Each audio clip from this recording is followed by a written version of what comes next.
Can Bryce Underwood be fixed in time for the game? Let's discuss that next on this week's episode of Michigan Podcast. But there's going to be one team that's going to play solely as a team.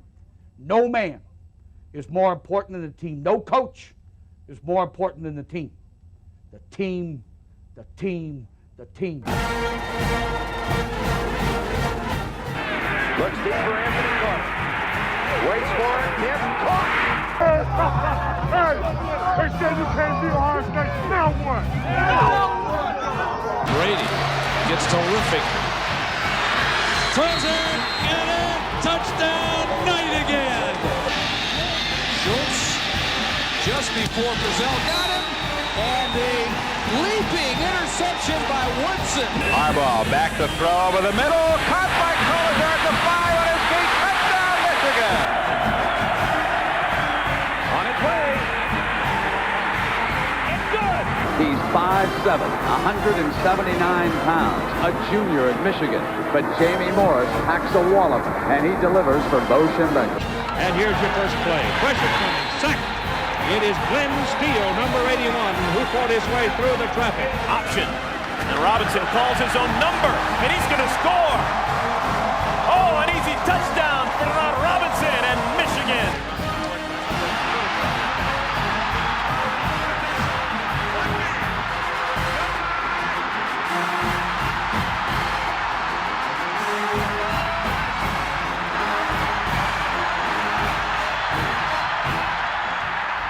We're going to win the championship again because we're going to play as a team. And when we play as a team and the old season is over, you and I know it's going to be Michigan again. Michigan.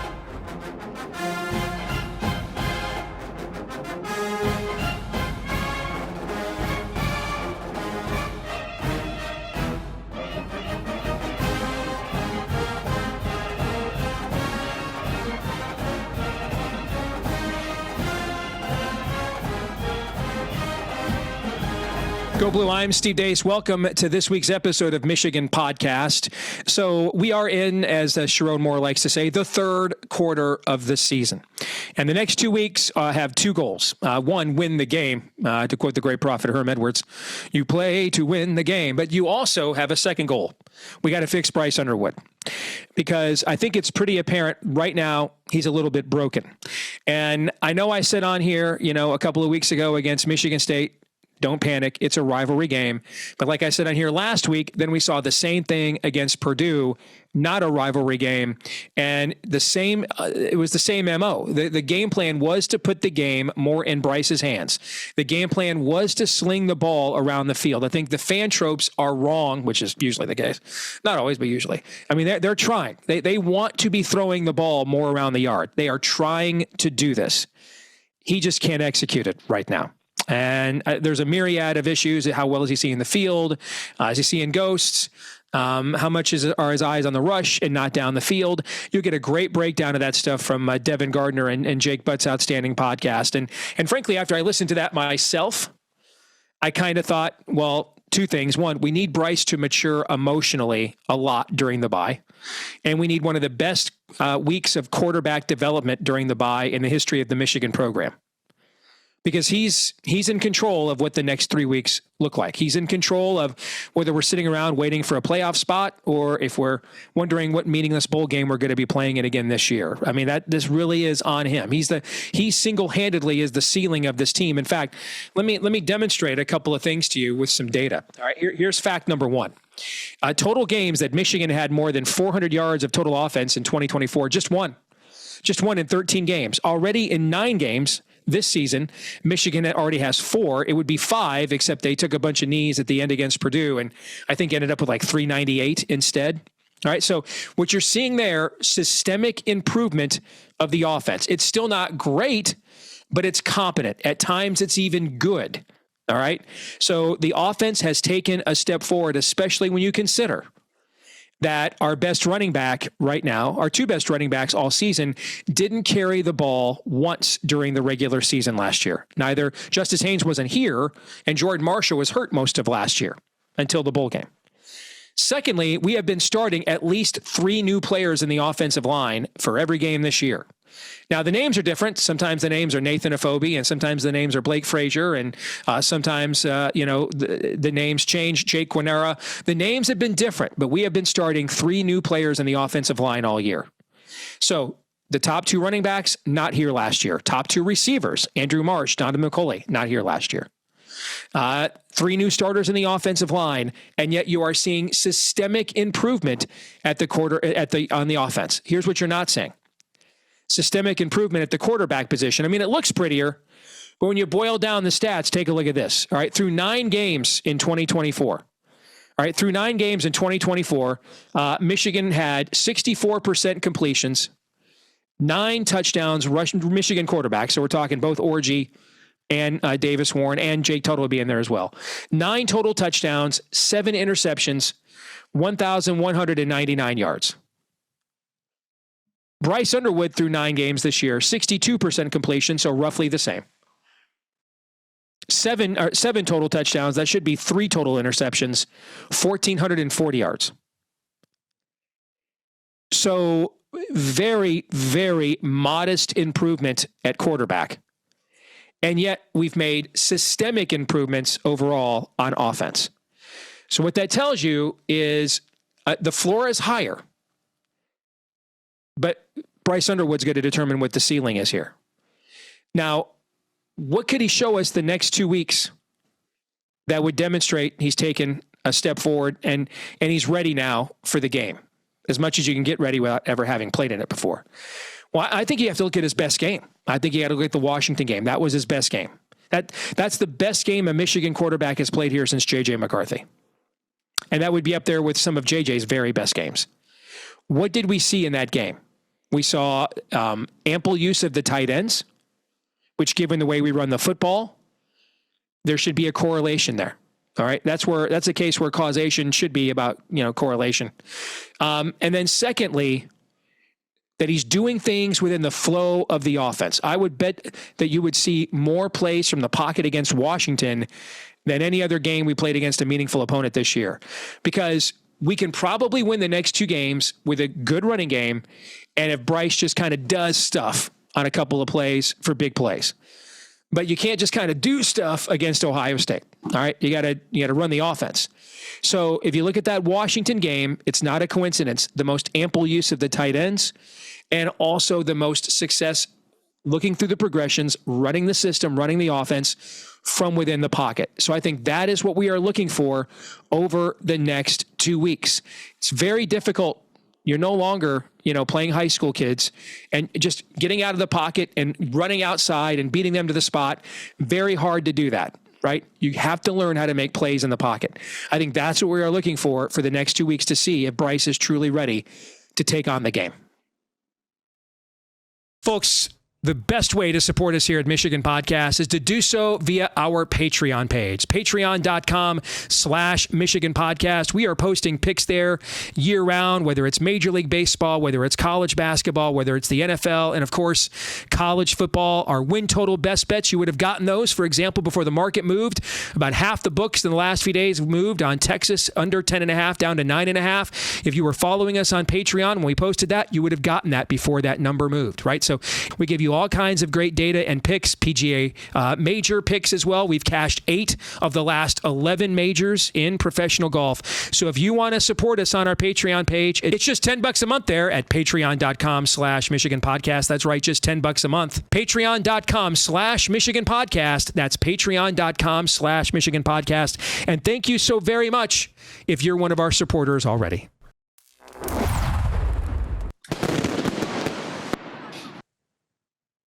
Well, let's ask Mark Rogers the question we just discussed amongst ourselves here at the top of this week's show, because the ceiling of what remains of this season and the chances Michigan has in the game against Ohio State largely rest on this question, which is, how much more can Bryce Underwood be developed? How much more is sitting there in the tank for Bryce Underwood? Can he be fixed in time for the game? And Mark, I talked today and then after the Purdue game, to me, Michigan State rivalry games, you know this, over the last few years, as good as anybody on the wrong side of the rivalry. Rivalry games are a season unto themselves, and strange, quirky kinds of things can happen. So I really wasn't all that alerted that Bryce basically blinked on the road in East Lansing. Michigan found a running game, got out of there with a win. Just survive and get the hell out of your opponent's stadium when it's a rivalry game, right? But when you turn right around, though, and you see the same thing, same exact game against Purdue, it was clear Michigan wanted to give the game plan to Bryce Underwood. It is clear Michigan's intent was to let it rip, and he couldn't do it. And they then had to say, okay, well, we got to win the game. So, Jordan Marshall, as a young version of Hassan Haskins, here you go, take the game over, and he did. That's great to have that. But, we're probably not beating Ohio State with that. And I know I'm going to get 100 comments. We didn't even have a quarterback last year and beat them. I get that. You just can't count on that every time out, right? So your thoughts on the question of the moment. Can Bryce Underwood be fixed in time for the game? First of all, Steve, when it comes to rivalry games, I think that's going to be a great off-season discussion that two of us can possibly have at some point. But we'll shelve that for the off-season in regards to whether you can throw out the records during rivalry week. So I saw your setup, did not see what you had to say, but saw the email that, of course, that you sent to me to prepare myself for the show. And I thought, okay, Bryce Underwood, can he improve by the game? Yes, he can improve. Can Michigan improve him? I don't know if I trust the Michigan coaching staff. And of course, Chip Lindsey would be the guy that would have a primary role in all of that. Chip Lindsey's got a pretty decent track record of working with top-level quarterbacks over the last 10 years in college football. Drake May, Dillon Gabriel. Mm-hmm. I know we don't really think fondly on the tenure of Jarrett Stidham, but he did take Auburn to an SEC championship game. The thing that just popped into my head as you were setting us up here just a few seconds ago is football's an attrition sport. It's an activity in attrition as we go through the season. We do not think of the quarterback position as being a physical position, a physically demanding position. But it's still a grind for a guy who has only played high school football to now be thrown in against Oklahoma and a 9-game Big Ten schedule and to go through the rigors of that physically. And then also, of course, the mental capacity and the workload that's placed on the quarterback position of dealing with the offense, the leadership, and everything that's been, even though he's been cast as one of a kind, generational, and that very well may be, this is a lot for a true freshman to take on. And I think it's the wear and tear of the season, number one. I also, again, I don't have a huge trust in Michigan's development of a passing game around any quarterback, let alone Bryce Underwood. So that's what I'm trying to process here. But I think he's fully capable of taking the instruction based on what I know of him. And I think the positive of this, or the ceiling of this, is obviously his ceiling. That's the hope, is that he has such an enormous ceiling. If they can take advantage of them and just get him to play consistent football for his 15 to 20 dropbacks, and then see him be special for 3 to 5. And sure, he's going to make a couple of mistakes. He's not going to be perfect, but of course, limit the mistakes. And then hopefully he can get back to where he was during the mid portion of the season, where he was giving us 3 or 4 plays of, oh yeah, that's the guy. So you mentioned improvement. A couple of graphics I pointed out at the top of the show I want to get your take on. Here's number one. Pardon me. Total games last year that Michigan had more than 400 yards of total offense. All of last year, 13 games. One time against Arkansas State. So we're through 9 games this year. Michigan has hit 400 yards of total offense 4 times. It would have been 5 last week again, or 2 weeks ago against Purdue, but they kneeled out. So they ended up with about 398. So systemically, especially when you're talking about the fact we have, for the better part of this season, been starting 3 first-time guys in the offensive line. The names have been different. Some weeks it's Nathan Afobe. Some weeks it's Blake Frazier. Some weeks it's Jake Guanera. All right. But it's pretty much been 3 first-time starters on the offensive line from the very beginning of the year. So there are some signs of some market improvement there, at least on a systemic level, Mark. Yeah, and this Northwestern team is no joke. I watched the game against USC. I had not seen Northwestern really play this year, maybe a couple plays here, a couple drives here and there, but I did watch the entire game against USC.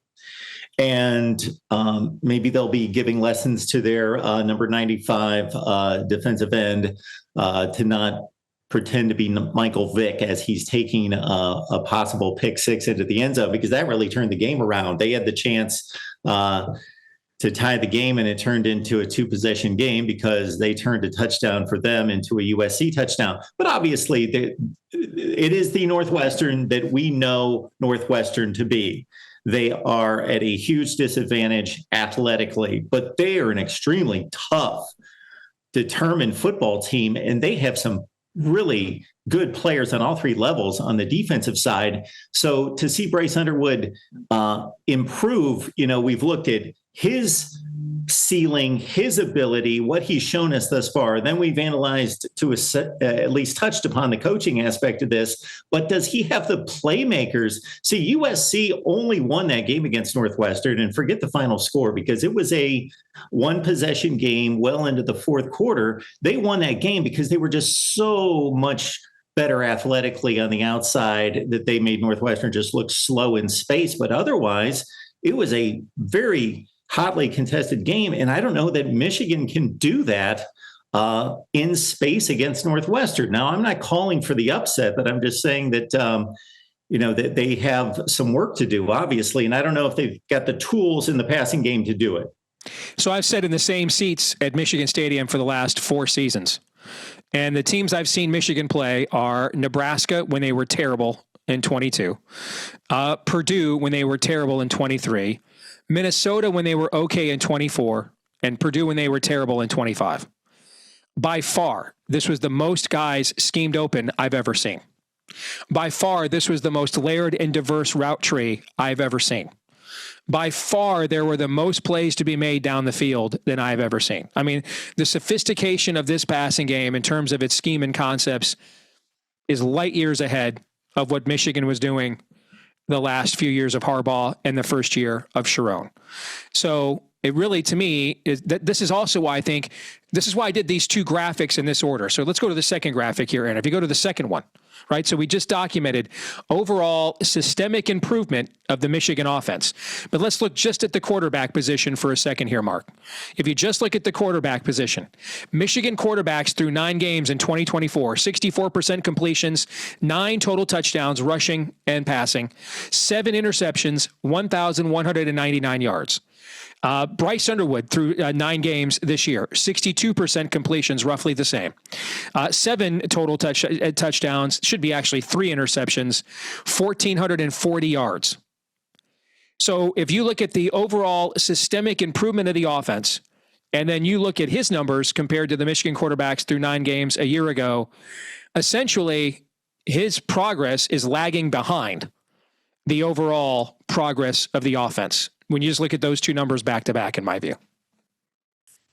And that's shocking that you put Alex Orji into that mix, because obviously we don't want to be comparing, as Michigan fans, I'm sure, don't want to be comparing Bryce Underwood to Davis Warren. But right. At least Davis Warren at one point in the season showed, okay, at his best, he could run a functional offense. Of course, Alex Orji never could run a balanced offense because he was just inept as a passer. So to make that comparison of the overall numbers of basically Davis Warren and Alex Orji combined versus Bryce Underwood, hey, I can't argue with the numbers. I can only argue with what I see on the screen when I watch this team from week to week. And again, save for the last 2 weeks, I thought Bryce Underwood was showing improvement and showing a ceiling 3 to 4 times a game that obviously those other guys could not touch.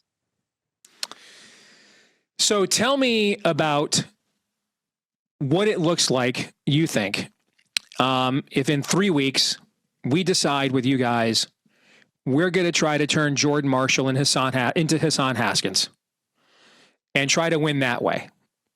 And if you recall that game, I think there was one big downfield play action throw that JJ made and one big downfield play action throw I think that Cade made in that game in 21. So enough that there was, taking advantage of ganging up on the running game. Now, I think this Ohio State defense is better than that one.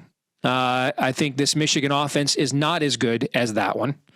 So what do you think of Michigan essentially saying, we think we can win this game 24-20.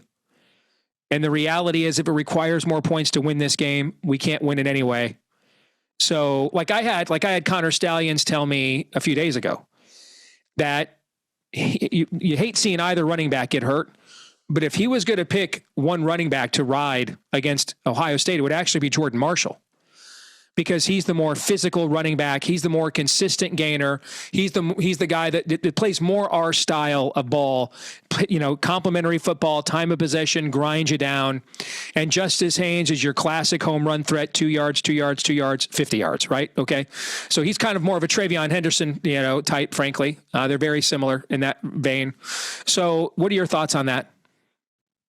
Well, I think sometimes the best way is the most obvious way, and this is the case here. And that's exactly where I was headed if I was going to be asked about Michigan's path to victory in this game, and it seems so tried and true. However, I think that we'll start with Jordan Marshall.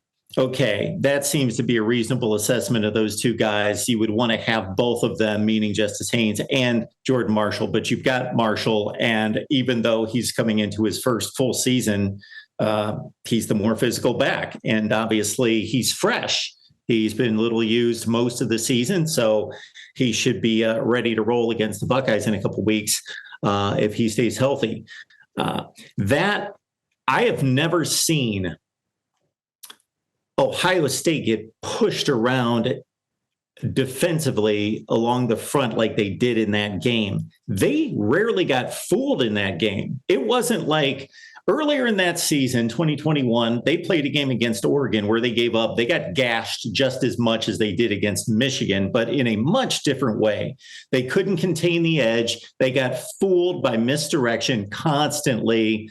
And there were defenders not even in the picture with Oregon running backs in open space. Mm-hmm. Against Michigan, no, guys were in position. Guys, the plays were not fooling Ohio State for the most part. They were just getting pushed 3 and 4 yards off the line of scrimmage. They were on skates that entire day. I don't see this defensive line being manhandled by a less talented offensive line, less sturdy offensive line. And this defensive front, though not spectacular, doesn't have the names that last year's did, is just playing lights out. This defense is so good. It is so good. But Ohio State does not have a running game. And if we get that weather situation that we had a couple of years ago and seem to get in Ann Arbor, and that's not an excuse, you got to play football in weather, Gene Smith. So I hate that. I think that was brought up on my Buckeye show just a couple of weeks ago about, like, in a positive light about moving games inside for Ohio State.